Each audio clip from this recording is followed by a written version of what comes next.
दिलेला आहे. हे तिघं बसतील आणि हा जो निर्णय घेतील शहराच्या दृष्टीनं, पालकमंत्र्यांच्या नेतृत्वाखाली निवडणूक होणार नाही. ही निवडणूक शहराच्या तिन्ही आमदाराच्या आणि आमच्या शहराध्यक्षाच्या नेतृत्वाखालीच होणार आहे, हे मी जबाबदारीने आपल्याला सांगतो. त्यामुळं ते लोकप्रतिनिधी तिन्ही आहेत, तिन्ही आणि आमच्या शहराध्यक्ष आहेत. हा जो निर्णय घेतील, मग युतीचा घेतील, एकला चलोचा घेतील, जो निर्णय घेतील त्या निर्णयासोबत राज्याची भारतीय जनता पक्षाची पार्टी सोबत राहील. हा या निमित्तानं मी आपल्या सगळ्यांना शब्द देतो. आपण सगळे मिळून या भारतीय जनता पक्षाच्या या ठिकाणी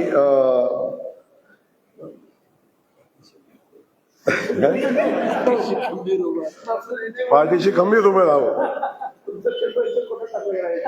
मी काय सांगतो आपल्याला, चेंडू नाही आहे, मी जबाबदारीने सांगतो. या शहराच्या नेतृत्वामध्ये क्षमता आहे शहराचं नेतृत्व करायचं. तिन्ही आमदार आज भारतीय जनता पक्षाचे आहेत. या शहराचा विकास करण्याची क्षमता आहे. त्यामुळे या ठिकाणी बाहेरच्या नेतृत्वाची अजिबात आवश्यकता नाही. ठीक आहे, मी पालकमंत्री म्हणून, पक्षाचा प्रतिनिधी म्हणून या ठिकाणी येणं माझी जबाबदारी आहे. इथल्या भारतीय जनता पक्षासोबत उभं राहणं ही माझी जबाबदारी आहे. ती 100% पार पाडणं, त्याच्यामध्ये कुठली शंका कुशंका घ्यायचं कारण नाही. आम्ही ठामपणे या शहराच्या निवडणुकीसाठी सगळी शस्त्र घेऊन आम्ही सोबत राहू पक्ष म्हणून, त्यात कुठली अडचण नाही. परंतु शेवटी हे नेतृत्व सक्षम नेतृत्व आमच्याकडे आहे आणि या सक्षम नेतृत्वाच्या नेतृत्वाखालीच या शहराची निवडणूक या ठिकाणी होणार आहे. त्यामुळे सगळ्या जनतेला मी मनापासून आव्हान माझं आहे की आम्ही विकासाचा सोलापूर शहराचा चेहरा बदलतोय. अजून आम्हाला हे सोलापूर IT पार्क असणारं सोलापूर निर्माण करायचंय. स्वच्छ सुंदर सोलापूर करायचंय.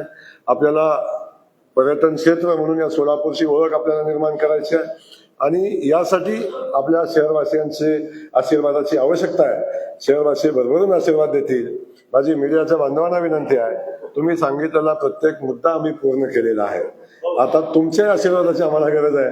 तुम्ही पण सगळे मिळून आम्हाला आशीर्वाद द्याल अशा पद्धतीची अपेक्षा व्यक्त करतो. खास करून आमच्या महापालिकेचे आयुक्त आहेत, अजून आचारसंहिता लागली नाही, त्यामुळं त्यांचंही मनापासून मी त्यांना धन्यवाद देतो. कधी कधी मी चिडलो, रागवलो आणि बऱ्याच गोष्टी झाल्या आमच्यामध्ये, परंतु शेवटी मला जे अपेक्षित होतं ते काम अपेक्षित होतं. पण मी आता पहिल्यांदा कौतुक करतोय, पहिल्यांदा तुमचं कौतुक करतोय की अपेक्षित असणारं काम आपण करताय. आमच्या पवार मॅडम असतील, आमची सगळी महापालिकेची टीम असतील, खूप वेगानं काम करतायत. आणि आपण सगळ्यांनी एवढ्या वेगानं काम केल्याशिवाय आज सोलापूरचे पत्रकार बांधव मला फोन करून सांगतायत की भाऊ, सोलापूरमध्ये स्वच्छता व्हायला लागली, सोलापूरमध्ये हे सगळं दिसतंय. पत्रकारांनी सांगणं म्हणजे खूप मोठी गोष्ट आहे. तेव्हा म्हणजे आमची लोक काम करतायत, हा त्याचा अर्थ आहे. सगळ्यांचं मनापासून या ठिकाणी आभार मानतो आणि आपल्या सगळ्यांच्या सदिच्छा आमच्यासोबत येणाऱ्या महिना दीड महिना जो कालावधी असेल आणि सातत्यानं असेल, पण थोड्या अधिकच्या असाव्यात अशा पद्धतीची अपेक्षा व्यक्त करतो.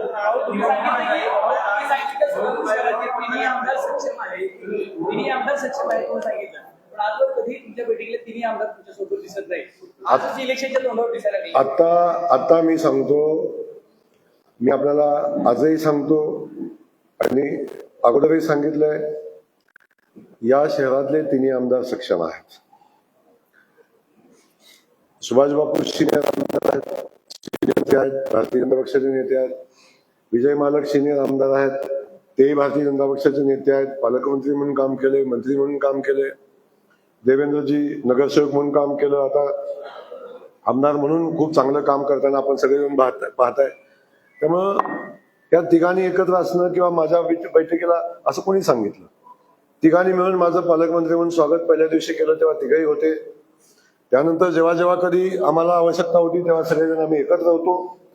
जेव्हा कधी आमचे शहराच्या विकासाचे निर्णय घ्यायचे तेव्हा आम्ही एकत्र बसलो, चर्चा केल्या आणि चर्चा करून आम्ही निर्णय घेतले. त्यामुळे तुम्हाला असं वाटतं तसं नाही. त्यामुळं मी आजही सांगतो, आत्ताच मी विजय मालकांचा इथं कार्यक्रम करून आलो. त्यांचाही कार्यक्रम विकास कामाचे चालू आहेत, त्यांचे बाकीचे कार्यक्रम चालू आहेत. त्या दृष्टीनं बापूंच्या कार्यक्रमात व्यस्त होते, तिथून त्यांना जवळ होते, या मंडळ ते आले. आणि आता तुम्हाला इलेक्शनच्या पार्श्वभूमीवर नाही, या शहराच्या विकासाचं एवढं मोठं काम उभं राहतं. हे तिन्ही लोकप्रतिनिधी काम करतायत म्हणून प्रत्येकानं आपापल्या पद्धतीनं प्रत्येक कामाचा पाठपुरावा केलेला आहे. म्हणून विमान चालू झालं, म्हणून पाणी पुरवठा पूर्ण झाला, म्हणून स्वच्छतेची कामं होत आहेत, म्हणून आपण बघतो की पाणी पुरवठ्याची कामं मंजूर होत आहेत, म्हणून IT पार्क मंजूर झालं. याला कारण आहे की सगळ्यांनी संयुक्तिक काम केलं.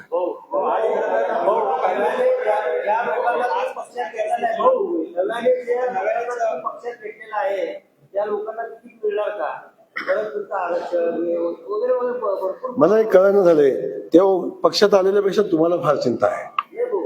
मी काय सांगितलं आपल्याला की आमचे नेतृत्व सक्षम आहे, तुम्ही चिंता करू नका, तिकीट वाटप होईपर्यंत वाट बघा, आणि जेव्हा तिकीट वाटप होईल तेव्हा मला प्रश्न विचारा. आज विचारणं मला वाटतं शेवटी एक आहे की तेच नाही, आमच्याकडे आलेल्या माणसापेक्षाही सक्षम माणसं आहेत, आलेली माणसं प्रचंड सक्षम आहेत. त्यामुळे शेवटी हे करत असताना आम्ही सगळे मिळून योग्य निर्णय घेऊ, याच्यामध्ये कुठलीही शंका कुशंका मनामध्ये ठेवू नका. आणि त्यामुळं नवीन आला, जुना आला, आत गेला, बाहेर आला, याची चर्चा कृपा करून माझी विनंती आपल्याला. हो हो हो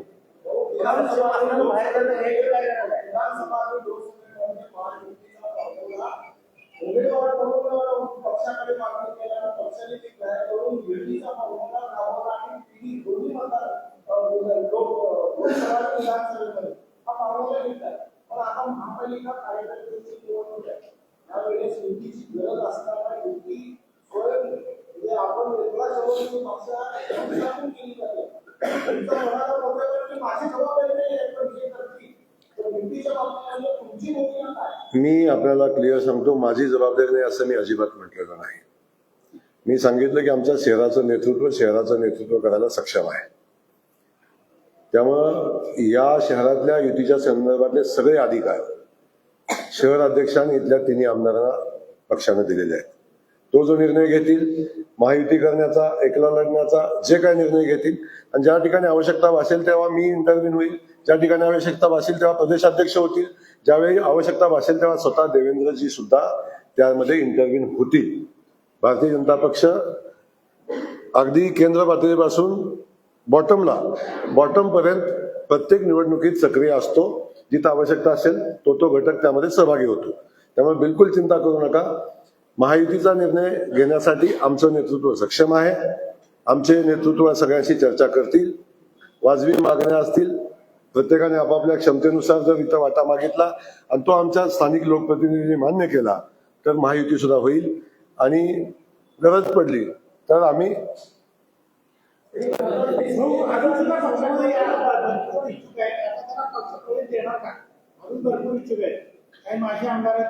मी आपल्याला क्लिअर सांगितलेलं आहे, मागे तुम्हाला म्हटलो की स्थानिक नेतृत्वाशी चर्चा केल्याशिवाय, पाठीमागे बोललो, बापू बाजूलाच बसलेत माझ्या, कुठलाही निर्णय होणार नाही हे मी तुम्हाला आपल्याला क्लिअर सांगितलेलं आहे. खोदून आता काही जरी किती खोदलं तरी आता काय निघणार नाही. मी आपल्याला क्लिअर सांगतो की या शहराची निवडणूक लढण्यासाठी आमचा पक्ष सक्षम आहे, आणि ज्या ज्या ठिकाणी आवश्यकता भासेल त्या ठिकाणी पक्ष निर्णय घेईल. जो काय घेईल तो तुमच्या सगळ्यांच्या समोर येईल. त्यामुळं निर्णय पक्षाला घेऊ द्या, तुम्हीच घेऊ नका.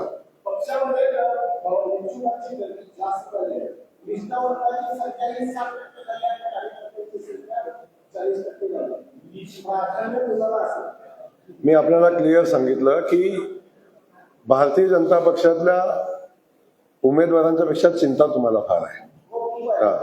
तेव्हा मी आपल्याला क्लिअर सांगतो की भारतीय जनता पक्ष सर्वसंमतीनं उमेदवाराची निवड करेल, आणि सर्वसंमतीनं निवड करून भारतीय जनता पक्ष उमेदवार ठरवेल. आणि जेव्हा यादी तुमच्या समोर येईल तेव्हा त्यानंतर तुम्ही अनालिसिस करा की तुम्ही आता सांगताय त्याचं.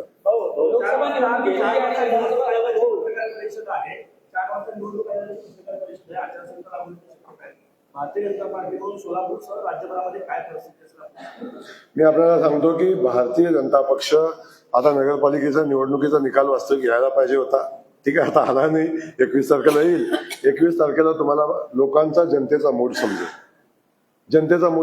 खास करून सोलापूर जिल्ह्यातल्या जनतेचा मूड तुम्हाला समजेल येणाऱ्या 21 तारखेला. त्यामुळं राज्यातल्या जनतेचा मूड भारतीय जनता पक्षासोबत आहे. 29 महानगरपालिका आहेत. आणि मी आज सांगतो बहुतांश नगरपालिका भारतीय जनता पक्ष आणि महायुतीच्या निवडून येतील, याच्यामध्ये कुठली शंका कुशंका ठेवू नका. आणि महाराष्ट्रातली जनता आदरणीय देवेंद्रजींच्या नेतृत्वाखाली भारतीय जनता पक्षासोबत मजबूतीनं उभी आहे.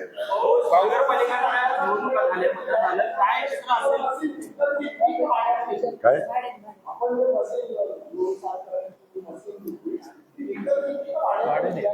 आपण बीव्हीजी कंपनीची मशीन आहे, आपण भाड्यानं घेतलेली आहे.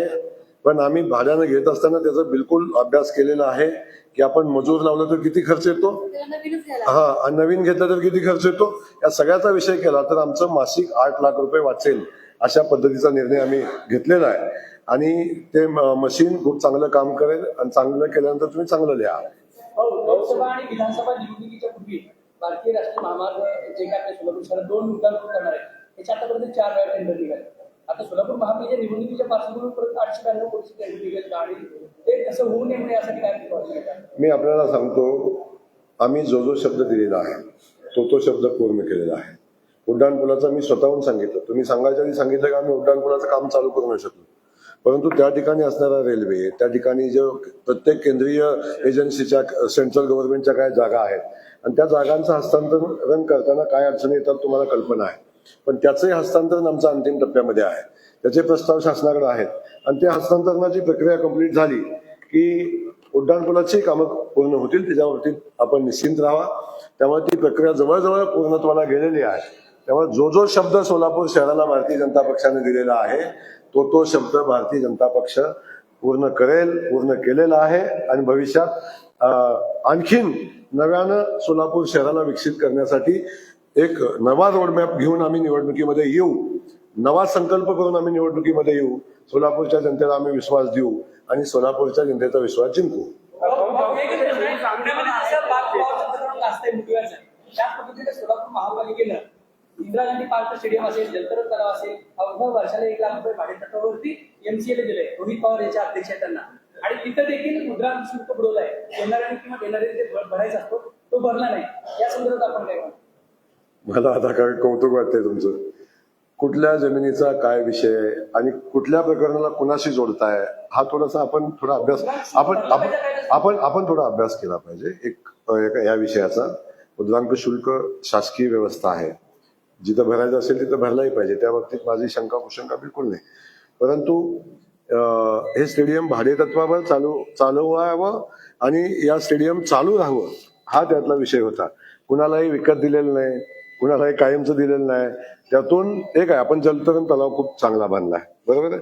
त्याचा मेंटेनन्स होत नाही, त्याचा वापर होत नाही. तेव्हा मी स्वतः काही आपण बघितलं असेल की काही स्विमिंग तलाव ते BOT आपलं चालवण्यासाठी दिले, नेहरू नगरचा, आणि तो द्यावा तलाव अशी माझी संकल्पना होती की ज्यातून जर अजून 1 वर्ष तलाव बंद राहिला तर त्याचं होणारं नुकसान कधीच भरून येणार पेक्षा तो रन राहिला पाहिजे, चालू राहिला पाहिजे आणि त्याचा मेंटेनन्स जो चालवतो त्यांनी केला पाहिजे, लोकांना सेवेत आला पाहिजे हा विषय. ते स्टेडियम सुद्धा त्याच पद्धतीने सेवेत यावं, याच्या पलीकडचा कुठला मागोटा काही नाही.